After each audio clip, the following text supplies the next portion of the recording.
Ketika Rasulullah SAW memikirkan umur umat yang sangat pendek, pahala yang begitu terbatas di dunia, akhirnya Allah menurunkan ayat surat ini.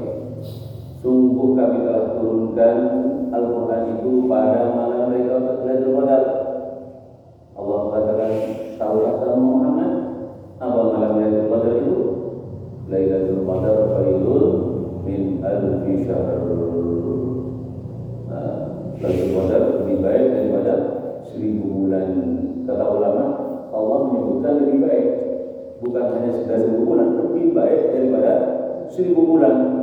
Nah, lebihnya dari 1000 bulan itu Allah pilih. Ada yang mendapat lebihnya 500 bulan, ada yang 200 bulan, ada yang sekian bulan. Tergantung bagaimana sang hamba itu terhadap Allah Subhanahu wa Ta'ala. Para mereka diizinkan malam itu turun, ikut berpartisipasi, senang atas rahmat yang Allah turunkan untuk umat Nabi Muhammad. Bagaimana kata Allah SWT, maka malam-malam ini malam penentuan 10 terakhir bulan Ramadan ini. Mudah-mudahan Allah SWT selalu pandang kita dengan pandangan rahmatnya, sehingga kita termasuk orang-orang yang dipilih oleh Allah. Keluarga kita, anak-anak kita semuanya dipilih oleh Allah, termasuk orang yang terbebas dari siksa api neraka. Amin ya rabbal alamin. Rahimahullah, sedikit muqaddimah karena kita ingat akan memasuki Ashrul Awakhir dan Nabi terus mengingatkan para sahabat, keluarga, taharrau kata Rasulullah, taharrau, bersiap-siaplah untuk menjemput Ashrul Awakhir di Ramadan, 10 terakhir dari bulan Ramadan ini. Maka kita sambut seruan baginda Nabi SAW ke 10 terakhir Ramadan ini dengan lebih semangat lagi. Alhamdulillah Allah SWT melanjutkan kajian akidah kita. Kemarin membahas tentang asyhadu anna Muhammadar Rasulullah, dan kita meyakini bahwa baginda Nabi SAW adalah urusan Allah. Patut dan penting kita pahami baginda Nabi SAW, kita kenali Rasulullah SAW. Maka Rasulullah SAW kemarin sudah sampaikan di antara satu hadis Nabi SAW, "Uddiltu 'ala al-anbiya bis-sittin, u'titu jawami'al kalim, wa nusirtu bil-ba'd, wa uhillat lil-ghanaim, wa ju'ilat lil-ard masjidan wa tahura, wa ursiltu ila al-khalqi kafatan, wa khutima bin-nabiyyun." Aku dilebihkan di atas para nabi dengan 6 keistimewaan. Jadi Rasulullah tidak sama dengan nabi-nabi yang lain. Kata Rasulullah, aku dilebihkan atas para nabi-nabi yang lain. Dilebihkan dengan apa? Dengan 6 keistimewaan. Pertama, aku diberi jawami'ul kalim, kata-kata singkat namun syarat makna. Kedua, aku ditolong dengan rasa takut yang dimaksudkan ke dalam hati para musuh-musuh. Dihalalkan untukku rampasan-rampasan perang, bumi dijadikan sesuci dan tempat sholat untukku. Aku diutus kepada seluruh makhluk dan aku dijadikan sebagai penutup para nabi. Dan di antaranya yang dirasakan oleh Rasulullah SAW pada saat peristiwa perang Badar, di mana tentara kaum musyrikin jumlahnya 1000, sementara tentara kaum muslimin hanya 314. Tapi orang-orang musyrikin, orang-orang kafir merasa ketakutan. Ini salah satu bukti nyata bahwa Nabi diberi pertolongan. Wa nusirtu bil-ba'd, kata Nabi, aku ditolong oleh Allah dengan apa? Dengan diberi rasa takut terhadap musuh-musuh Islam. Jadi kalau kita betul-betul Islam, iman, yakin yang kuat, jangan pernah rasa takut. Justru orang-orang yang memusuhi Islam itu akan merasakan takut kalau kita betul-betul sempurna iman dan Islam kita. Lalu kenapa musuh-musuh Islam harus berani? Karena kita perlu memperbaiki keislaman dan keimanan kita. Baiklah jemaah yang Allah, kita kenali baginda Nabi SAW karena ini bagian daripada tuntunan ilmu tauhid kita. Karena tauhid kita tidak lepas daripada 2 syahadat. Asyhadu an la ilaha illallah, kita kenali Allah SWT, wa asyhadu anna Muhammad Rasulullah, kita kenali baginda Nabi sallallahu alaihi wasallam. Beliau adalah Sayyidul Kamil, Al-Fatih Al-Khatim, Muhammad bin Abdullah bin Abdul Muttalib bin Hashim bin Abd Manaf bin Qusay bin Kilab bin Murrah bin Ka'ab bin Lu'ay bin Ghalib bin Fihr bin Malik bin Nadrah bin Kinanah bin Khuzaimah bin Mudrikah bin Ilyas bin Mudar bin Nizar bin Ma'ad bin Adnan. Nah, sampai ini yang masyhur. Adapun Adnan ke atas adalah keturunan Nabiullah Ismail. Tidak ada pakar sejarah satupun yang berani menentukan satu persatu urutannya sampai ke Nabi Ismail. Tapi yang jelas Adnan ini adalah keturunan Nabiullah Ismail. Ibu beliau adalah Sayyidatuna Aminah binti Wahab bin Abdi Manaf bin Zuhair bin Kilab bin Murrah dan seterusnya seperti nasab yang telah disebutkan tadi di atas, ya. Dan nama-nama beliau banyak. Kita kenali nama-nama Rasulullah SAW. Di antaranya adalah Muhammad, Ahmad, Al-Mahi, Al-Hashir, Nabiul Rahmah, Nabiul Taubah, Rasul Mahahim, Al-Khatim, Al-Fatih, Taha, Yasin, Abdullah. Itu semua nama-nama Nabi SAW. Bahkan disebutkan dalam satu riwayat bahwa Nabi SAW nama-namanya 201. Ada yang mengatakan lebih daripada itu. Dan nama-nama Rasulullah 201 itu ditulis di Masjid Nabawi yang pernah ke Madinah, di dinding Rasulullah di bagian depan itu, mulai dari Babul Salam sampai ke Babul Baqi, sampai ke Babul Baqi itu lurus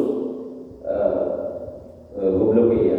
Itu lurus, itu semua tulisan nama-nama Nabi SAW yang 201, di antaranya tadi yang disebutkan.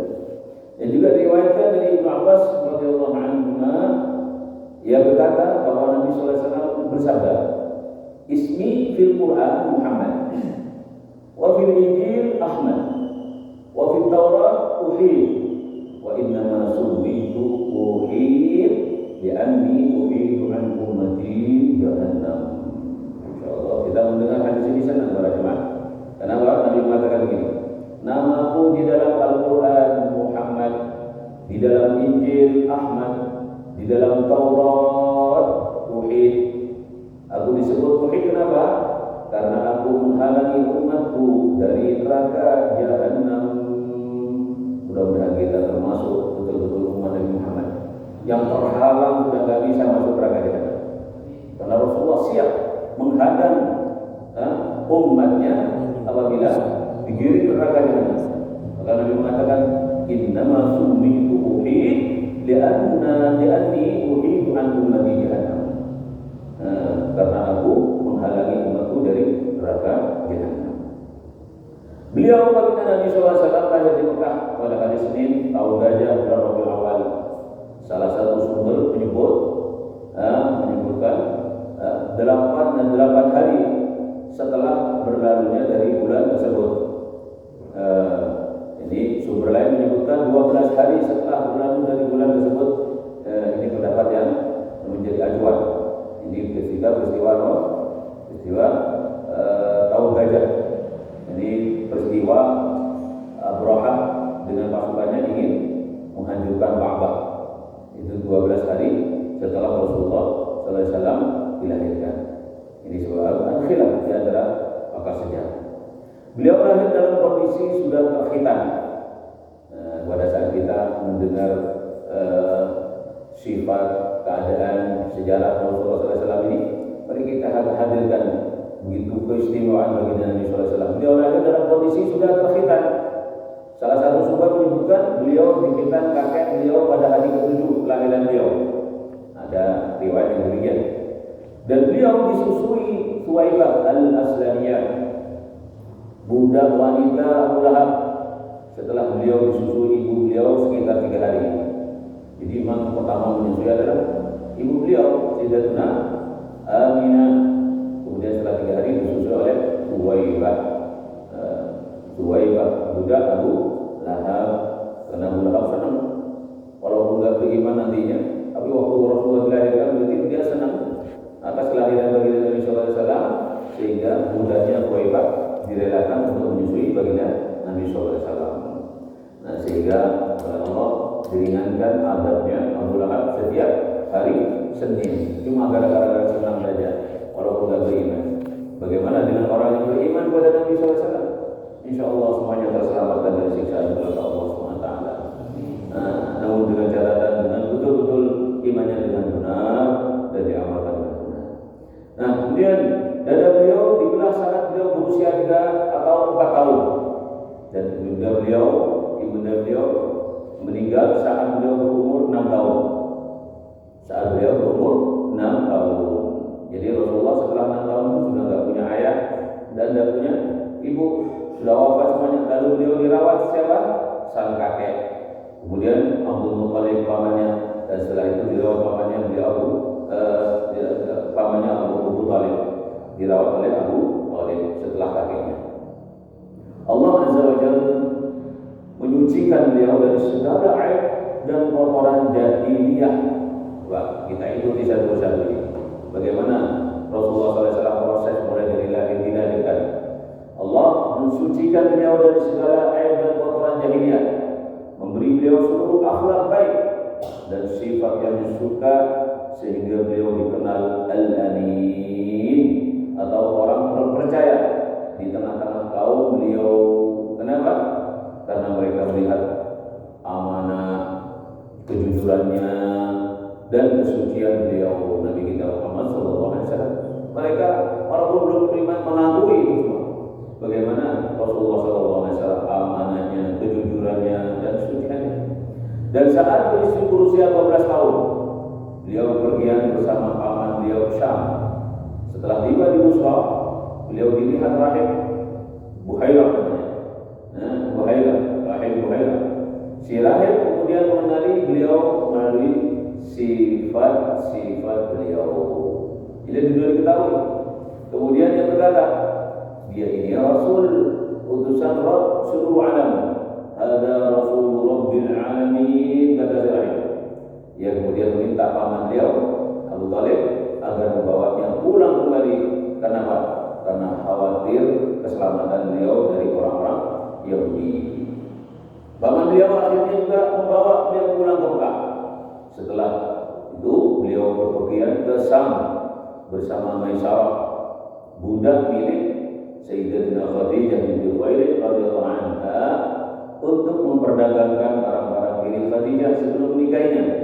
Beliau menempuh perjalanan hingga tiba di pasar Busra. Sepulang dari perjalanan ini, beliau menikahi Khadijah. Nah, ini kisah sejarah singkat bagi Nabi SAW. Beliau menikahi Sayyidatina Khadijah. Saat itu beliau berumur 25 tahun, sementara Khadijah berumur 40 tahun. Khadijah hidup bersama Nabi SAW sekitar 25 tahun lamanya. Jadi udah 25 tahun lamanya. Nah, saat beliau berusia 35 tahun, kaum Quraisy merenovasi Ka'bah. Mereka menjadikan beliau sebagai penengah kala mereka berselisih untuk menentukan siapa yang akan meletakkan Hajar Aswad. Beliau akhirnya memerintahkan mereka untuk bersama-sama mengangkat Hajar Aswad dengan kain, lalu beliau sendiri yang meletakkan Hajar Aswad di tempatnya. Begitu bijaknya bagi Nabi Sallallahu Alaihi Wasallam. Saat beliau berusia 40 tahun, Jibril datang kepada beliau dengan membawa risalah pada hari Senin tanggal 17 Ramadan. Di mana? Di Gua Hira, tempat beliau menyendiri beribadah, bertahan. Beribadah bertahan. Jadi Rasulullah menyendiri beberapa waktu di situ, akhirnya Jibril turun. Begitulah kita kalau ingin membersihkan hati kita, mendekatkan diri kita kepada Allah, perlu imam menyendiri. Maka kenapa di bulan Ramadan ini disyariatkan i'tikaf? Menurut mazhab Syafi'i, walaupun bukan bulan Ramadan, disyariatkan juga i'tikaf, menyendiri, berdiam diri, mendekatkan diri kepada Allah Subhanahu wa taala. Al-Qur'an turun pada tanggal 17 Ramadan di Gua Hira pertama kali, dan Al-Qur'an pertama yang diturunkan kepada beliau adalah firman Allah, yaitu dari surat ayat pertama sampai kelima surat Al-Alaq. Iqra bismi rabbikal ladzi khalaq, khalaqal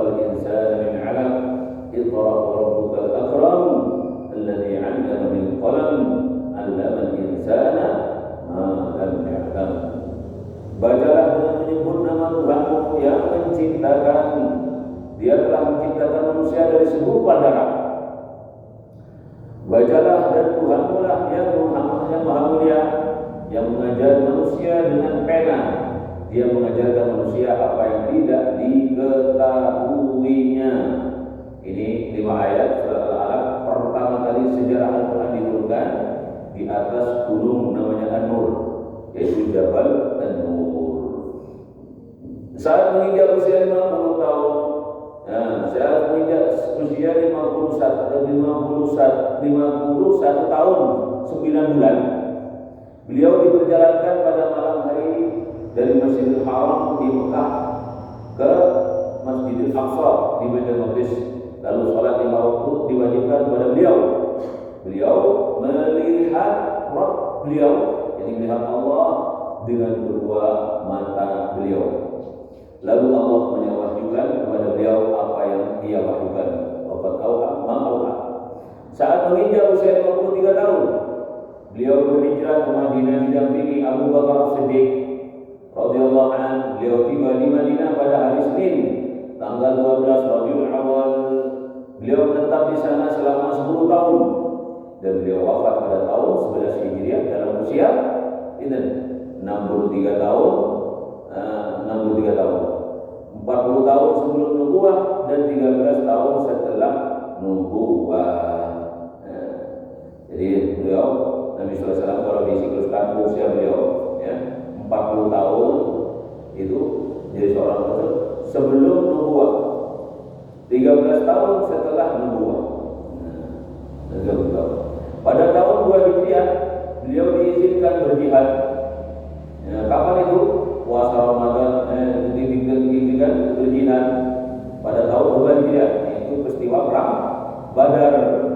Kemudian tahun 2 Hijriah juga diwajibkan puasa Ramadan, itu terjadi tahun 2 Hijriah. Jadi setelah Rasulullah SAW masuk tahun kedua ketika berada di kota Madinah. Dan zakat juga diwajibkan pada tahun itu juga, jadi tahun 2 Hijriah. Kemudian pada tahun 6 Hijriah haji diwajibkan tahun 6 Hijriah, dan pada tahun ini Bai'atul Ridwan terlaksana. Tapi hajinya tidak dilaksanakan di tahun 6 Hijriah. Hajinya dilaksanakan pada tahun 9 Hijriah. Dan Rasulullah SAW berikutnya 10 tahun baru wafat. Pada tahun 8 Hijriah Makkah ditaklukkan, yaitu peristiwa Fathu Makkah, dan ini pun terjadi pada bulan Ramadan. Jadi para jemaah perlu dipahami bahwa di dalam bulan Ramadan ini mencatat sejarah kemenangan demi kemenangan di dalam sejarah Islam. Peristiwa Perang Badar, kaum muslimin menang itu di bulan Ramadan. Kemudian kemenangan kebangkitan kota Mekah yang disebut dengan Fathu Mekah di bulan Ramadan. Maka umat Islam berjuang di bulan Ramadan ini untuk melawan hawa nafsunya agar supaya meraih kemenangan, sebagaimana mereka dulu para sahabat bersama dengan Nabi berjuang, bukan hanya nafsu yang diperangi, tapi musuh-musuh Islam, dan semuanya menang. Maka Nabi SAW ketika kembali dari perang Badar, melihat para sahabat begitu gembiranya atas kemenangan waktu berperang Badar, Nabi SAW mengatakan kepada para sahabat, "Raja'na min jihadil asghar ila jihadil akbar." Ya, sahabat-sahabatku, kita ini pulang dari perang jihad yang kecil menuju jihad yang besar. Para sahabat bertanya, "Ya Rasulullah, adakah jihad yang lebih besar daripada ini?" Nabi jawab, ada, yaitu jihadul nafas, jihad melawan apa? Nafsu. Termasuk pagi ini kita mempertahankan kita bisa duduk di masjid, tapi waktu Islam ini jihadul nafas, melawan apa? Melawan ngantuk, melawan ngantuk, dan melawan apa keinginan yang kurang bermakna. Maka itu masuk jihadul nafas di bulan Ramadan. Mudah-mudahan kita terus diberi kemenangan oleh Allah. Dan selanjutnya nanti ketika di ujung bulan Ramadan, kita termasuk orang-orang yang pantas bertakbir Allahu Akbar, Allahu Akbar, karena memang menang.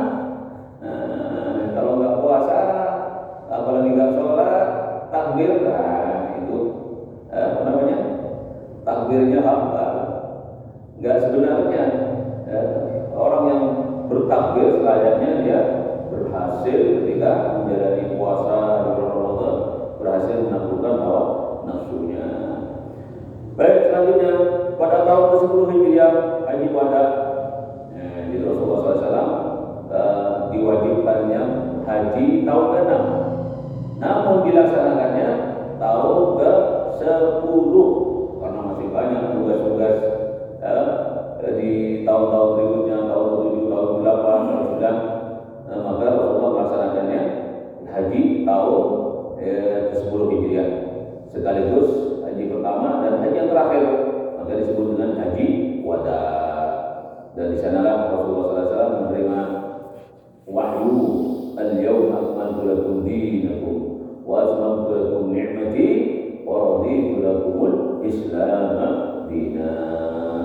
Pada hari ini aku telah sempurnakan kepadamu urusan agamamu dan aku ridha Islam sebagai agama. Nah, para jemaah, pada tahun 10 Hijriah haji wada terlaksana pada hari Jumat. Dan haji inilah yang sempat beliau laksanakan setelah hijrah. Karena beliau berumur Rasulullah SAW berumrah 4 kali, berperang sebanyak 27 kali. Jadi kalau kita catat, Rasulullah hajinya 1 kali sekaligus haji wada, dan umrahnya 4 kali, perangnya berapa kali? 27 kali, dan mengirim satuan-satuan pasukan sebanyak sekitar 56 satuan, namanya saraya. Nah, itu Rasulullah yang mengirim pasukan-pasukan ini. Nabi tidak terlibat ikut berperang bersama mereka, dan yang ikut terlibat Rasulullah perang sebanyak 27 kali. Kemudian mukjizat beliau bagi Nabi SAW sangat banyak dan tak terhitung. Dan mukjizat yang terbesar adalah Al-Quran adalah mukjizat abadi yang akan tetap ada selama dunia masih ada. Maka para jemaah, pada saat kita membaca Al-Quran, sambil ingat ini loh mukjizat. Maka karena mukjizat, ketika membaca menjadi ibadah. Satu huruf 10. Berarti pahalanya itu pahala di luar Ramadan dan gak punya wudu. Kalau menurut Imam Ali, Sayyidina Ali radhiyallahu anhu, itu gak punya wudu. Kalau punya wudu meningkat pahalanya menjadi 25, bahkan 20. Kalau dibaca dalam salat menjadi 100 per huruf. Nah, kalau Ramadan di semua dilipat gandakan menjadi 70 kali lipat, menjadi amal fardu. Nah, inilah Al-Quran Karim, merupakan mukjizat bagi Nabi SAW. Maka pada saat kita baca Al-Quran, seperti kita sedang berdialog, berbincang-bincang dengan Allah SWT. Sebagaimana sabda Nabi, "Man arada an yatakallama ma'ar rahman falyaqra'il Quran." Barang siapa yang ingin berbincang-bincang, berdialog dengan Ar-Rahman, maka bacalah Al-Quran. Nah, Al-Quran mukjizat abadi yang akan tetap ada selama-lamanya dunia masih hidup, masih ada, maka Al-Quran terus ada dan dijamin oleh Allah keutuhannya, bahasa yang tertinggi sastranya yang tidak bisa ditandingi oleh buku apapun. Inilah Al-Quran Karim. Coba bayangkan, sampai saat ini Al-Quran sudah lebih daripada 14 abad, tapi bahasanya sangat akurat, nilai sastranya yang tinggi, nggak bisa ditandingi oleh buku apapun. Inilah karena Al-Quran itu mukjizat. Al-Quran dipahami oleh generasi demi generasi secara nyata hingga hari kiamat. Maka kita jangan pernah berhenti untuk terus sebagai generasi yang terus menggali, memahami Al-Quran. Maka dari itu jangan jauh-jauh dari majelis ilmu, terus istiqomah dengan niat untuk mengkaji kandungan-kandungan yang ada dalam Al-Quran. Generasi demikian secara nyata hingga hari kiamat Allah menjaganya dari pemutar-balikan dan perubahan. Tidak didatangi kebatilan baik dari depan maupun dari belakangnya. Itu Al-Quran. dan Maha terpuji. Sampai-sampai Al-Walid bin Mughirah itu seorang penyair, seorang sastrawan, ya, yang sangat membenci baginda Nabi Shallallahu Alaihi Wasallam. Sampai mengumumkan kepada penduduk Quraisy, jangan dengarkan ucapan Muhammad. Itu adalah hanya sihir katanya. Itu adalah syair. Tapi dia sendiri di dalam hatinya, apakah syair? Ini syair ini bukan kata-kata biasa, sehingga dia mengatakan innahu kata beliau, kata Walid bin Mughirah, wallahi, dia bersumpah, waqad nazartu ma qala hadzal rajul, aku telah melihat apa yang diucapkan orang laki-laki ini, yang dimaksud adalah Nabi Muhammad. Innahu laisa bisyai'in, sesungguhnya yang diucapkan itu sebenarnya bukan syair. Wa innahu la halawah, katanya. Al-Quran itu adalah halawah, kata-katanya yang enak didengar. Wa inna alaihi la talawah, sehingga dia diam-diam sudah jadian dengan para penyair yang lain, di antaranya Qatibah yang paling betul itu, pakar sastra penyair yang di zaman Nabi sallallahu alaihi wasallam. Siapa? Walid bin Mughirah, Ubay bin Khalaf, dan Al-Akhnas bin Syarif. Ini semuanya pakar-pakar hadis syair. Ternyata Pak rindu ingin mendengarkan ayat-ayat yang dibaca oleh Nabi Muhammad. Diam-diam malam hari menempelkan kupingnya di dinding rumah Nabi. Padahal sudah jadian dan dia mengumumkan kepada penduduk Quraisy, jangan dengarkan Muhammad. Diam-diam dia tengah malam datang ke rumah Nabi, ke dinding rumah Nabi mendengarkannya.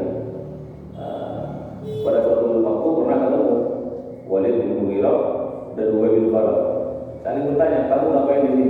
Dan kamu juga ngapain? Dan ternyata sama-sama ingin mendengarkan ayat-ayat yang dibaca Rasulullah waktu Rasulullah sholat di rumahnya. Masya Allah, itulah Al-Quran. Tapi lagi-lagi dia tidak beriman. Kenapa? Belum dapat hidayah. Maka Al-Quran ini hanya bagi orang yang mendapat hidayah. Maka kita bersyukur kepada Allah SWT karena kita mengimani Al-Quran, senang baca Al-Quran.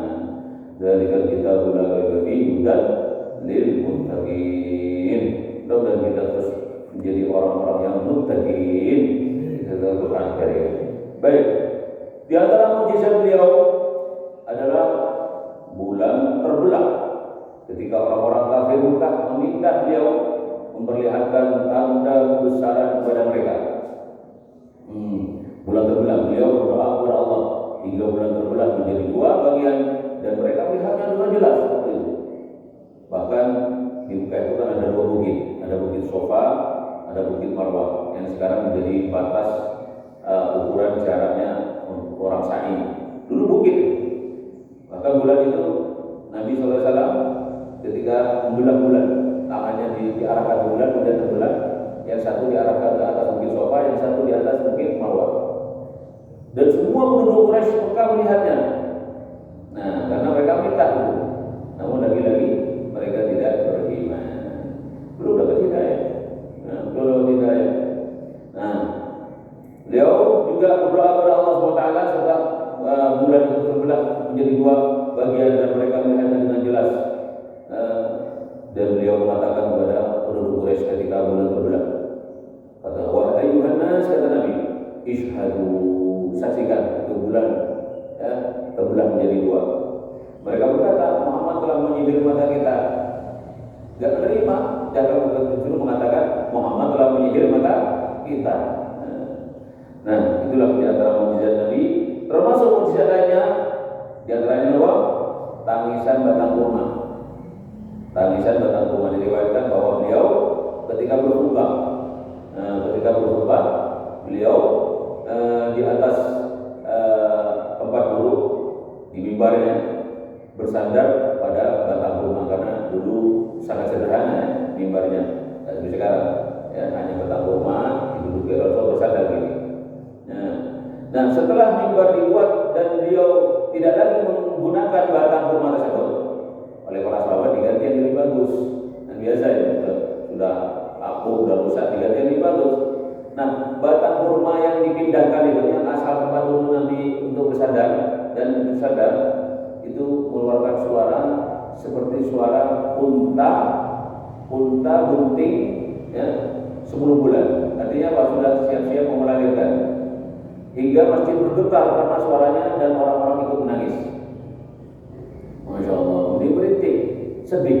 Nabi SAW kemudian melihat batang kurma yang merintih ini, menangis sedih. Kenapa? Karena sudah tidak disandari Rasulullah lagi, gak diduduki Nabi lagi, gak disandari Nabi lagi. Dia menangis.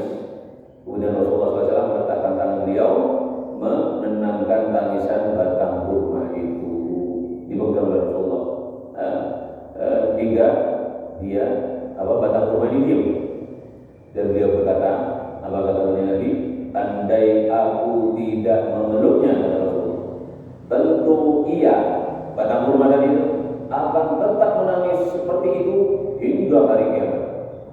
Masya Allah, saking rindunya kepada Nabi SAW.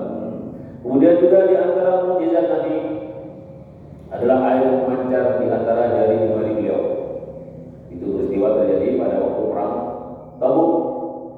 Perang Tabuk itu terjadi pada tahun 9 Hijriah, sebelum Hajjatul Wada, perang Tabuk. Rasulullah dalam perjalanan dari Madinah ke Tabuk sekitar berapa kilo?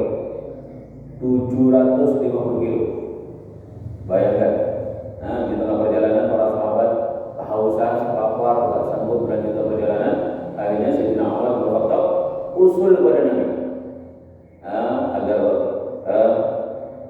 setelah para sahabat menyembelih ontaknya, bekas sudah tinggal sedikit, akhirnya Sayyidina Umar usul kepada Rasulullah agar Nabi SAW mendoakan makanan yang seadanya waktu itu. Ada yang bawa beberapa potong kurma, ada yang bawa roti, diletakkan di atas tikar. Kemudian Nabi SAW berdoa. Kemudian saat itu Rasulullah SAW memasukkan tangannya ke tanah. Nah, setelah diangkat tangan Nabi SAW, lantas keluar air dari tangan baginda Nabi SAW di antara jari jemari. Langsung di antara jari jemari baginda Nabi SAW yang dapat diminum oleh para sahabat yang ribuan. Subhanallah, ini mukjizat Nabi. Lebih dahsyat daripada mukjizat Nabi Allah Musa. Nabi Allah Musa ketika kekurangan air, Allah perintahkan tongkatnya untuk memukulkan ke batu. Fadrib bi asaqal hajar famfajarat min husnaka asyrata aina. Allah perintahkan Nabi Musa, pukullah itu batu dengan tongkatmu, kemudian keluarlah 7 pancaran air, sumber mata air. Tapi Rasulullah langsung dari tangannya, tidak perlu tongkat. Ini salah satu mukjizat Nabi SAW. Nah, mukjizat ini terjadi berapa kali? Bukan hanya sekali. Yang keluar air dari tangan Nabi. Dan di antaranya diriwayatkan juga dari Jabir bin Abdullah berkata, "Aqshan nas yawm Hudaybiyah, wa baina yaday Rasulullah sallallahu alaihi wasallam raqwatu ma'in, wa aqbala an-nas nahwa wa qalu, ya Rasulullah, laisa 'indana ma'un natawaddau bihi wa la nashrab illa ma fi raqwati." Wa wada'a an-nabi sallallahu alaihi wasallam yadahu fi raqwah wa ja'ala al-ma' yabur min baini asabihi ka'al al-uyun fa sharibu wa saqaw. Bagi dari Jibril, "Kam kuntum yawma idzin?" Qala kunna 15 mi'at. Law kunna mi'at alaf lakafana. Ini peristiwa pada saat Hudaybiyah, yaitu tahun ke-6 Hijriah. Orang-orang kehausan saat peristiwa Hudaybiyah. Sementara di hadapan Rasulullah SAW terdapat wadah air dari kulit. Wadah air dari kulit. Dulu belum ada apa ya, dari kulit ke tempat air. Mereka berdatangan menghampiri lalu berkata kepada Nabi, "Wahai Rasulullah, kami tidak punya air untuk wudhu dan minum selain yang ada di wadah air panjenengan yang ada di depan panjenengan ini. Cuma ini tok air, yang lainnya juga ada. Kami perlu wudhu, perlu minum." Kemudian Nabi SAW kemudian mencelupkan tangannya beliau ke dalam wadah tersebut, lalu air memancar di antara jari jemari beliau seperti mata air. Jadi sumbernya itu keluar dari tangan Nabi SAW. Subhanallah, Allahumma shalli ala Muhammad. Keluar dari tangan Nabi. Mereka kemudian minum dan memberi minum hewan-hewan tunggangan mereka. Masya Allah. Dan dikatakan kepada Jabir, "Berapa jumlah kalian pada saat itu?" Jadi Jabir itu ditanya, "Berapa jumlah kalian pada saat itu?" Dan dia menjawab, "Kami berjumlah 1.500 orang. 1.500 orang. Jadi andaikan kami berjumlah 100.000 orang, tentu pancaran mata air tersebut mencukupi kami semua. Masya Allah. Ini mujizat, ayat mujizat Nabi SAW. Maka dikatakan oleh para ulama, wa khairu ma'in manaba min yadin nabi qad nabat. Sebaik-baik air yang bersumber itu adalah air yang keluar dari tangan baginda Nabi SAW. Karena air yang baik itu ada beberapa. Satu, air yang keluar dari tangan Nabi. Kedua, air Zam-Zam. Dan yang ketiga, air telaga Kautsar. Ya. Kita sudah tidak bisa lagi minum air dari tangan Nabi karena Nabi sudah wafat. Tapi kemungkinan mungkin bisa, dan insya Allah bisa, kita bisa minum dari air Zam-Zam. Insya Allah takdirkan semua Mekah Madinah. Atau minum air yang dibawa oleh orang yang datang dari Mekah Madinah. Itu air Indonesia, air yang utama. Dan mudah-mudahan kelak besok yaumul kiamat bisa minum air yang terbaik juga, air telaga Kautsar. Inna a'tainakal Kautsar. Juga air-air yang bagus, yang utama. Nah, terus Nabi SAW juga di antara mukjizat Nabi pernah mengusap kantong susu kambing muda yang belum pernah dibuntingi kambing jantan. Jadi ada kambing belum pernah hamil, belum pernah bunting. Biasanya kalau air susu kan keluar ketika bunting. Ini belum bunting, Nabi mengusap susunya. Ini susah susunya. Nah, lalu kantong susu itu, susu kambing tersebut mengeluarkan air susu dengan deras, padahal nggak bunting. Nah, ini salah satu mukjizat Nabi SAW. Kemudian juga mukjizat Nabi, beliau mengembalikan mata sahabat Nu'man saat perang Uhud. Uthman bin Khattab pada perang Uhud yang menjuntai kulitnya. Waktu perang Uhud itu Sayyidina Uthman ini kena panah, matanya kena panah, ketancap panah. Kemudian ditarik panah itu, biji matanya ini keluar. Radhiyallahu anhu keluar, nah bergelantungan. Kemudian Rasulullah menyaksikan itu. Lalu mata tersebut menjadi mata yang lebih bagus dari mata sebelumnya. Kenapa? Karena oleh Nabi SAW dimasukkan lagi matanya. Nah, ini mujizat Rasulullah SAW itu perang Uhud masukkan lagi. Nah, setelah mata Sayyidina Nu'man dimasukkan kembali, kata beliau, mata ini menjadi mata yang lebih bagus dari mata sebelahnya. Nah, padahal biasanya kalau orang pernah cedera itu kan yang lebih bagus yang nggak pernah cedera. Ini justru yang cedera, pernah cedera ini kena tangannya Rasulullah, justru yang lebih terang, lebih bagus. Kata siapa? Kata Sayyidina Nu'man. Nah, maka kata Sayyidina Nu'man, mata tersebut tidak sakit ketika mata sebelahnya sakit. Kenapa? Karena disentuh oleh tangan Nabi SAW.